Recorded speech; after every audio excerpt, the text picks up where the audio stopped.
सावन के सोमवार शुरू हो रहे हैं, तो ऐसे में पूजा अर्चना का समय क्या रहेगा और किस तरीके से मंदिर में सारी चीज़ें होंगी? सर्वप्रथम तो आपके चैनल के माध्यम से सभी दर्शकों को हमारा नमस्कार।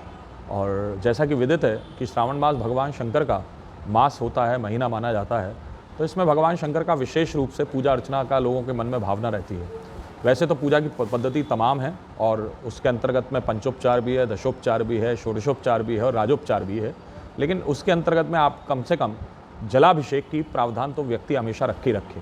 और कोई भी समय, अगर वैसे तो प्रातःकालीन ब्रह्म मुहूर्त का और संध्या काल का समय माना गया है, क्योंकि संध्या काल के समय इस समय क्योंकि यही महीना होता है जिसमें आप भगवान शंकर के ऊपर दोनों समय जल को अर्पित कर सकते हैं, समर्पित कर सकते हैं। सबसे प्रमुख बात है, तो इसमें सुबह का समय और शाम का समय आप रख सकते हैं और रखते हुए आप दोनों समय पर आप जो है उनकी व्यवस्था कर सकते हैं। मंदिर के अगर इतिहास की हम बात करें जी, तो मंदिर के इतिहास के विषय में कुछ बताइए। बाबा मनकामेश्वर नाथ जी के मंदिर का इतिहास अपने आप में बहुत ही अद्भुत इतिहास है। और सबसे प्रमुख बात, यहाँ पर जब भगवान श्री कृष्ण का जन्म हुआ था ब्रज में, तो उस समय पर यहाँ पर भगवान शंकर ने रात्रि विश्राम किया था और रात्रि विश्राम करके यहाँ से ब्रज में गए थे और ब्रज में जाकर के उन्होंने भगवान श्री कृष्ण का दर्शन किया। वहाँ से जब लौट के आए तो उन्होंने अपने हाथ से एक शिवलिंग, जो कि वर्तमान समय में नीचे गर्भगृह में जहाँ पर विराजमान बाबा मनकामेश्वर नाथ जी का एक सगुण साकार चांदी का एक आवरण है, वहाँ पर उन्होंने एक शिवलिंग की स्थापना की और शिवलिंग की स्थापना करके उसे आशीर्वाद दिया कि तुम सबकी यहाँ बैठ करके मनोकामना को पूर्ण करोगे। और साथ ही में यह भी कहा कि जो कोई भी तुम्हारी यहाँ पर पूजा सेवा अर्चना करेगा वह सीधा मुझको कैलाश पर प्राप्त होगा। तो चूँकि ये बात है द्वापर युग के समय की और वर्तमान समय में सबसे प्रमुख बात है कि इस समय कलयुग चल रहा है। अगर इतिहास की और ऐतिहासिकता की अगर हम पीछे ना जाते हुए, द्वापर युग इत्यादि में न जाते हुए अगर हम लोग बात करें, तो वर्तमान समय में मैं श्री महंतों की श्रृंखला में 28वीं पीढ़ी में मैं श्री महंत हूँ। तो मंदिर के बारे में अगर बात करें तो मंदिर की ऐसी क्या चीज़ है जो मंदिर को बहुत खास बनाती है, इस विषय में बताइए। यहाँ की पूजा सेवा अर्चना, यहाँ का श्रृंगार भगवान शंकर के प्रति यहाँ का जो भाव है वो आपको पूरे विश्व में भगवान शंकर के किसी भी मंदिर में नहीं मिलेगा। सबसे प्रमुख बात है, पहली चीज़, यहाँ पर अष्टपहर की पूजाएं होती हैं।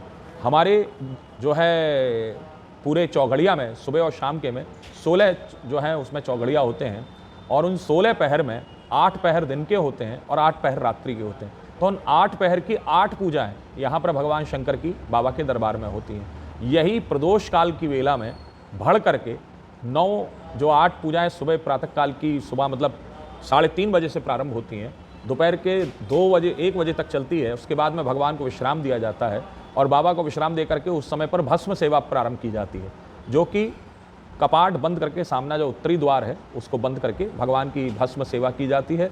और उसके तत्पश्चात शाम को 4 बजे पट को दोबारा खोला जाता है और उसके बाद में शयन आरती। तो इस प्रकार से 9 आरतियों का क्रम अनवरत 365 दिन 24/7 24 घंटे 365 दिन चलता है। प्रदोष वाले दिन यहाँ पर 2 सेवाएं बढ़ जाती हैं, 2 आरतियाँ और बढ़ जाती हैं, तो वो 11 आरतियाँ हो जाती हैं। तो 11 आरतियाँ भगवान शंकर का, रुद्र का, जो 11 रुद्र हैं उन रुद्र का प्रतीकात्मक है। तो उसके अंतर्गत में यहाँ पर जो पूजा क्रम, जो श्रृंगार का दर्शन, जो भगवान शंकर, जैसे और मंदिरों में आपने देखा होगा कि रुद्राक्षी माला है या चांदी का एक श्रृंगार या मुकुट इत्यादि रख दिया गया है, लेकिन यहाँ पर बाकायदा भगवान शंकर का एक महाराजाधिराज के स्वरूप में, जो शायद आप लोगों ने केवल भगवान श्री कृष्ण के मंदिर में या प्रभु श्री राम जी के मंदिर में या नारायण के मंदिर में देखा होगा, लेकिन यहाँ पर वही दर्शन कि भगवान शंकर हीरों का और जवाहरातों का मुकुट धारण करे हुए हैं, सोने का कंठा धारण किए हुए हैं और उस प्रकार से दर्शन होता है। तो वो दर्शन बड़ा अपने आप में बड़ा अद्भुत होता है और यही सेवा भगवान शंकर की हमको एक विशिष्ट जो है पद को प्राप्त कराती है, हमको अलग करती है। सबसे प्रमुख बात है उन पूरे विश्व के भगवान शंकर के मंदिरों में। श्रद्धालु बाबा श्री को खुश करने के लिए किस तरह से पूजा अर्चना करते हैं?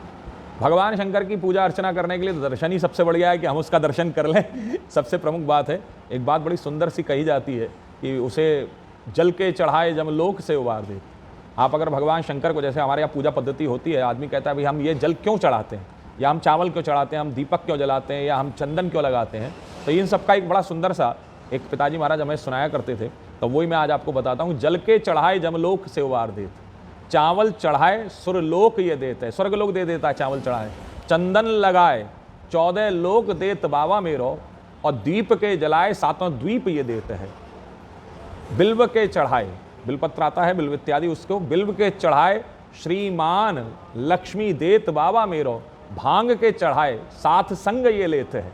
अगर आप भांग चढ़ाएंगे तो आपको अपने साथ ले लेगा, क्यों? क्योंकि कोई घोटने वाला पीसने वाला भी तो होना चाहिए।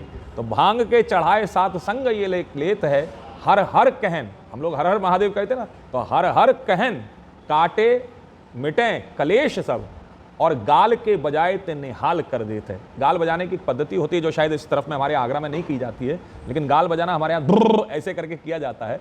तो ये हमको इधर पूर्व भारत में, उत्तर इधर पूर्वी भारत में, इधर बनारस इत्यादि में हमको ये भगवान शंकर का ऐसा वाद्य है कि जब आपके पास में कुछ नहीं है बजाने के लिए, तो आप केवल अपने गालों को बजा देंगे तो भगवान प्रसन्न होकर के आपको निहाल कर देंगे। महंत जी, एक चीज़ बताइए, अभी आपने बीच में रुद्राक्ष को लेकर बात की जी। तो आजकल रुद्राक्ष जिसे देखो वही रुद्राक्ष को धारण कर रहा है, तो रुद्राक्ष के विषय में कुछ बताइए कि कौन इसको धारण कर सकता है और कौन नहीं। रुद्राक्ष को धारण करने के लिए सबसे पहली जो शर्त है, जो मेरे हिसाब से और इन शिव महापुराण के अनुसार, वह ये है कि आपके भगवान शिव के प्रति निष्ठा होनी चाहिए। क्योंकि रुद्राक्ष जैसा कि नाम है, रुद्र अक्षः यस्मात् स रुद्राक्ष, कि भगवान शंकर के नेत्र का जल का प्रतीकात्मक है, ये जल ही है।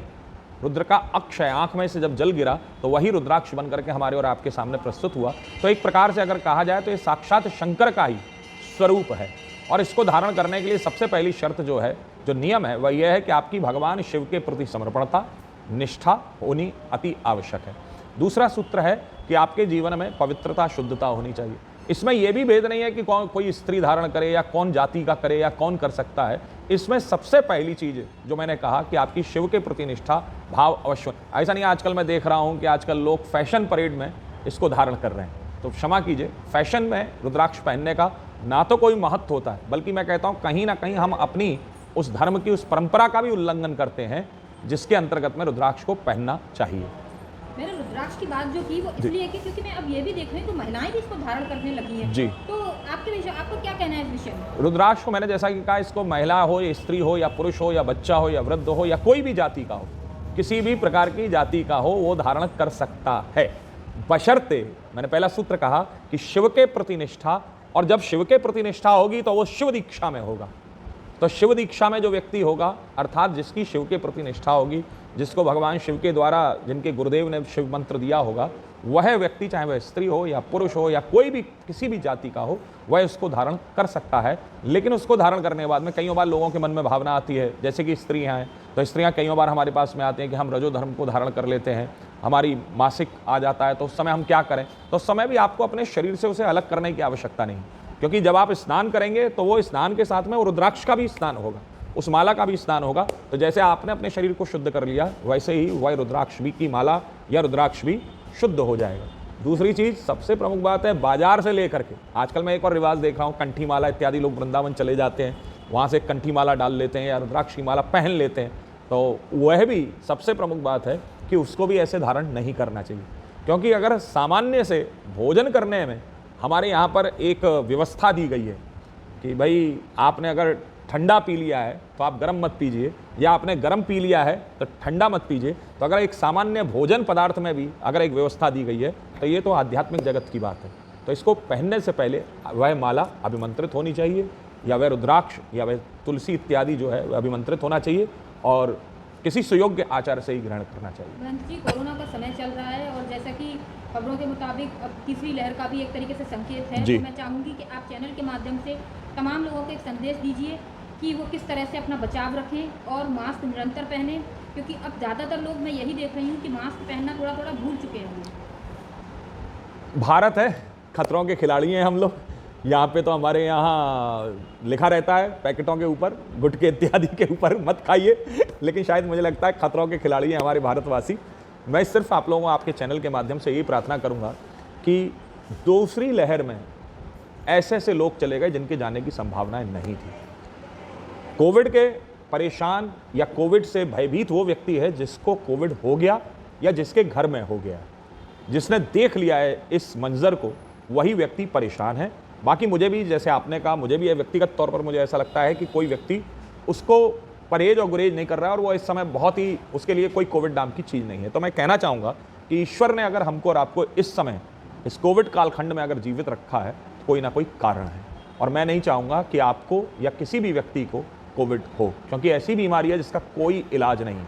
और आप ये भूल जाइए, हम सरकार को कोसना बंद करें, हम सरकारों को कोसना बंद करें, क्योंकि अभी पीछे जब निकल करके दूसरी लहर गई है तो आगरा का मंजर आप सब लोगों के सामने, और ऐसा आगरा का मंजर ही नहीं बल्कि पूरे भारत का, और भारत की भी मैं बात नहीं करूंगा क्योंकि वैश्विक महामारी है, पूरे विश्व का मंजर सब लोगों के सामने है। जब इटली, अमेरिका, इंग्लैंड जैसे देशों के पास में स्वास्थ्य संबंधी कोई सेवाएं नहीं रही, तो क्षमा कीजिए, आप सरकार से कोई अपेक्षा मत रखिए। सरकार की बजाय हम लोग स्वयं अपने आप को एक जो गाइडलाइन जो दी गई है उस गाइडलाइन के अंतर्गत में हम उसको रखें, मास्क लगा के रखें, क्योंकि अब अगली आने वाली लहर, अगर आप लोगों ने देखा होगा तो पहली लहर में 50 के ऊपर के लोग गए, दूसरी लहर में 20 से ऊपर के लोग गए, 20 से लेकर 70 तक के लोग गए, और तीसरी लहर जो आ रही है, जैसा कि अंदेशा हो रहा है कि इसमें बच्चों का तो विचार रखें, क्योंकि आज के समय में देख रहा हूँ हमारे नगर के बच्चों को ही उनको मास्क इत्यादि नहीं लगाया जा रहा है। तो मेरा आपके माध्यम से यही अनुरोध है कि कृपया आप सभी लोग मास्क लगाएं, और ये सरकार की जिम्मेदारी नहीं है। सरकार की नज़र में हम लोग और आप लोग सिर्फ और सिर्फ एक संख्या हैं, अपने परिवार के लिए पूरा एक जीवन है, और उस जीवन को बचाएं और मास्क लगा करके रहें, गाइडलाइन का पालन करें।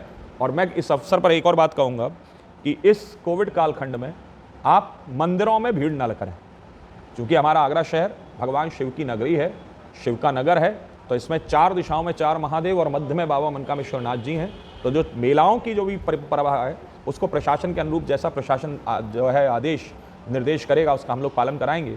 लेकिन मेरा आप सब लोगों से अनुरोध है कि अगर हो सके तो पहली चीज़ तो अगर मन में ज़्यादा भाव है तो हो सके तो आप एक उचित दूरी बना करके ही मंदिर में प्रवेश करें। और वैसे तो मैं ये चाहूँगा कि आप मंदिर में प्रवेश ना करें तो ज़्यादा अच्छा है, भीड़ ना करें, और मंदिर में भी जाएँ तो एक दूरी बना करके रखें। दूसरी चीज़, सबसे प्रमुख बात है, अगर सरकार का आदेश हो या व्यवस्था हो तो कृपया आप लोग अपने घर को ही शिव मंदिर बनाएं। घर में ही नियमित रूप से सुबह और शाम अपना अभिषेक और पूजा अर्चन करें। 1 घंटा सुबह दीजिए और 1 घंटा शाम को दीजिए, तो समझ लीजिए भगवान शिव आप ही के घर में निवास करेंगे।